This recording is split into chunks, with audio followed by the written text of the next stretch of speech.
Let's go on to news instead of talking about oral. I mean, I'd rather. Oh, okay. You're right. I would rather talk about oral as well. The news is... I mean, we do have some good news. I mean, can we at least agree that in porn, when you hear the that's actually a turn-off, not a turn-on? Yes, thank you. Okay, my partner has asked me about that several times, being like, because I got the misophonia, and she's like, "What do you do when it gets to the blowjob scene and they're getting all sloppy and stuff?" And I mute it. I hit forward 10 seconds until it's done. Like that is when I mute things. Like, nope, yeah. I was golden until that exact moment. Mm-hmm. Yeah, gross. Don't do that. Badoomp says, very silly, not intentionally weird, but does your model have a naked version of it, and how detailed is it? The answer to that is, I don't know.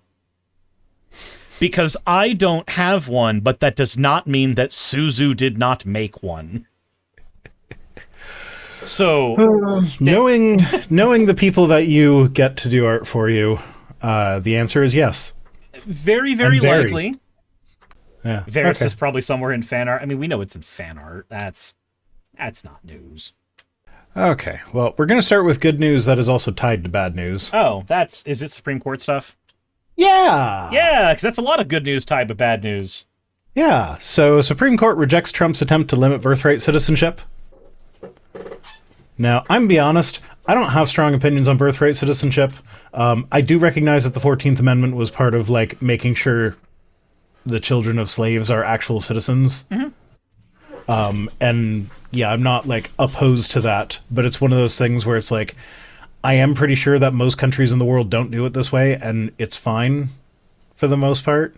So I don't really understand the big deal. However, my argument is twofold. One, anything that is being used to try to strip dreamers of their citizenry status is just a weapon against them. So that's one thing. The other, for sure. The other thing is that we've been doing it this way long enough, and it hasn't actually been a problem in that time. I agree. When something has been done long enough and it's not a problem, the arguments for changing it always begin and end with, well, why? Yeah, no, I agree. Well, why? So like that's my whole thing, is that like I don't really get why birthright citizenship as a concept is a big deal. However, I also don't get why wanting to change it is a big deal right now. Like, I mean, I get the arguments they're trying to make, but they don't hold up to reality. Because like you said, it's been not a problem for 150 years. So why? It doesn't matter. Just leave it alone.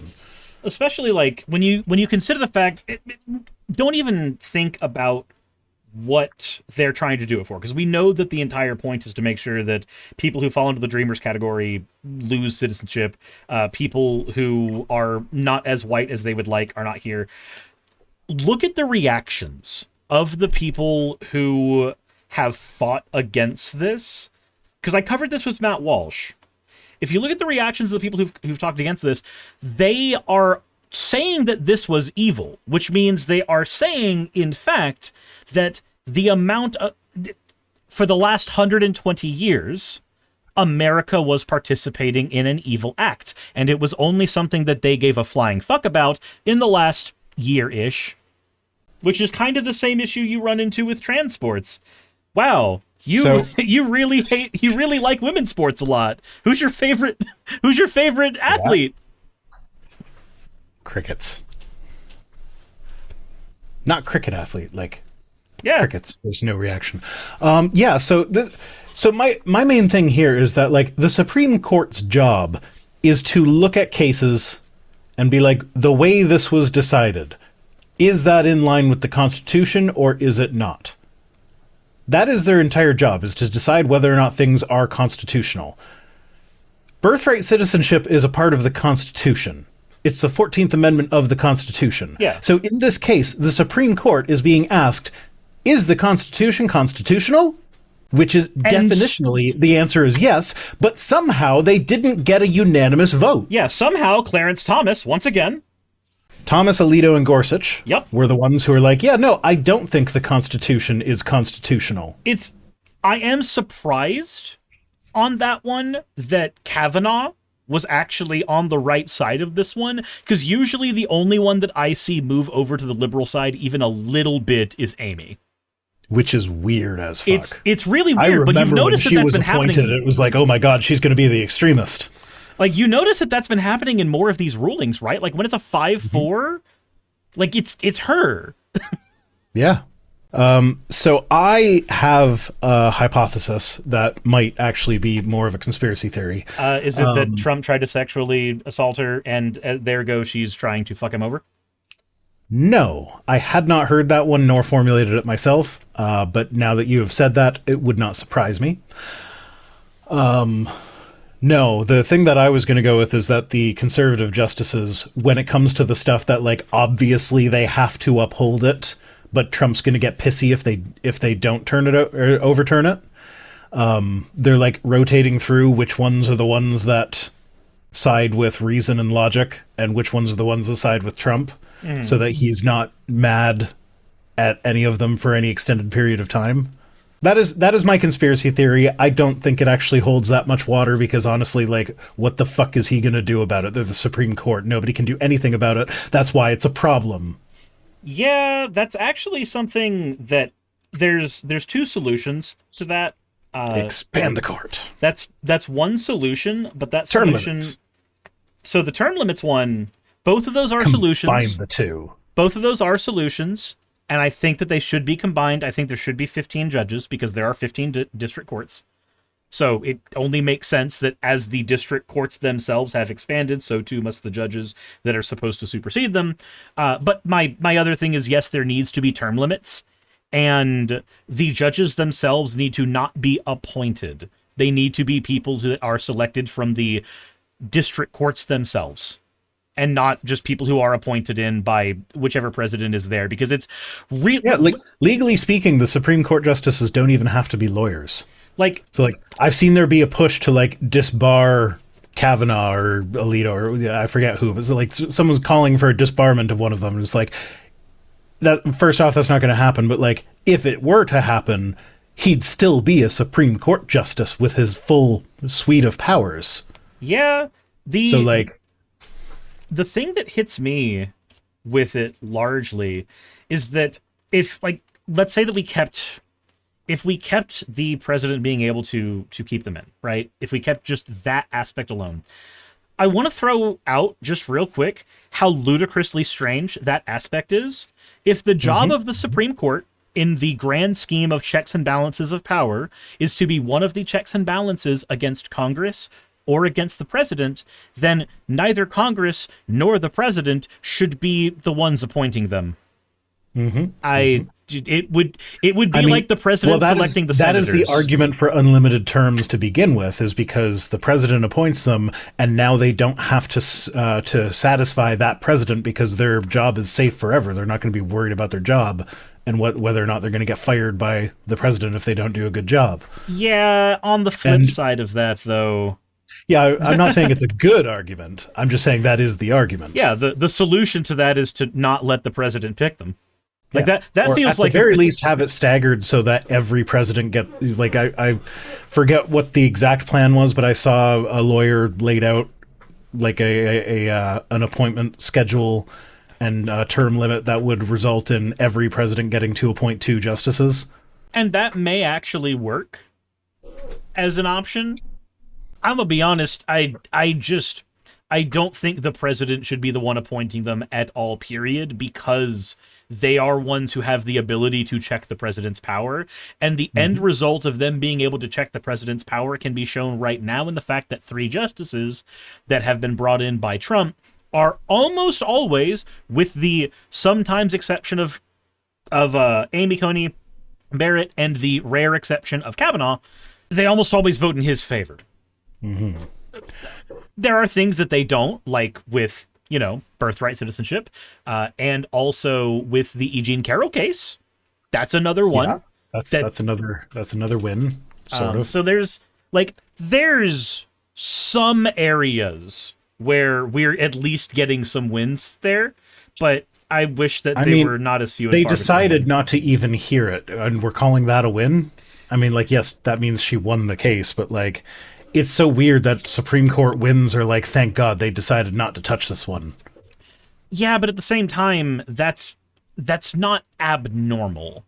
No, it's not. Most cases that get appealed to the Supreme Court don't get touched. That is the normal fate of those cases, is that the federal court got it right, so we're just ignoring it. And that is a thing that happens very often. I am largely okay with that. That part does not bother me. I am not surprised by it. It is just what it is. They decided not to hear it. Which means Donald Trump, President of the United States, is a rapist. God bless the God Emperor, is in fact a rapist.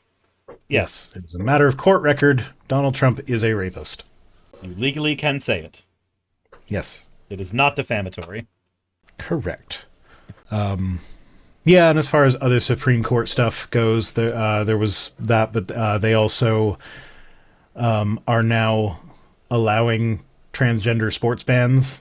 Yep. For kids. Yeah, for all 12 trans kids. It's weird that there's more people arguing against trans sports than there are people participating. Yeah.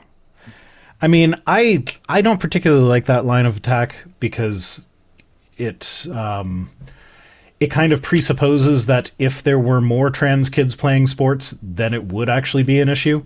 I can see that perspective. I think the reason that perspective resonates with me, though, is the fact that and maybe this is just like my habit of how I argue by granting the premise a lot.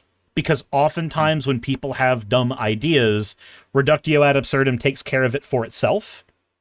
Yeah.